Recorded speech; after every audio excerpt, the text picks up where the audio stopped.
चलो भाई. मुझको लंबी उमर की दुआ ना दो. आज यांचं काहीतरी नियोजन होतं म्हणून चाललो होतो शिरूरला. रोहन शेट नियोजन सांगा आपलाच. आज आपण चाललेले आहात कटिंग करायला. तू मला एखादा डायलॉग म्हणून दाखव कोणसा, तर मी तुला सिलेक्ट करतो. जर मला शालू नाही ना भेट, मी काळी चिमणी मारून टाकणार. त्यानंतर मग आम्ही निघालो कटिंगवाल्याकडं. कटिंगवाला कुठेतरी बाहेर गेला होता. मग भाऊ म्हणला थांबा मीच करतो. पण तेवढ्यात कटिंगवाला आला. तरी पण भाऊ का हटायचं नाव घेत नव्हता. भाऊची लक्षणं कटिंगवाल्याच्या पोटावर पाय द्यायची वाटत होती. कारण भाऊ तेवढं बारीक निरीक्षण करून बघतच होता.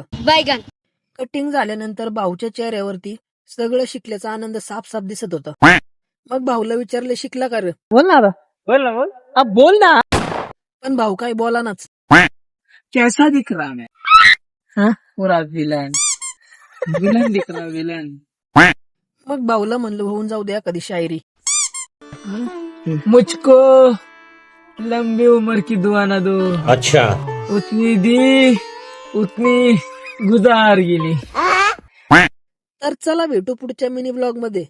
असेच व्हिडिओ पाहण्यासाठी आपल्या चॅनलला सबस्क्राईब करा.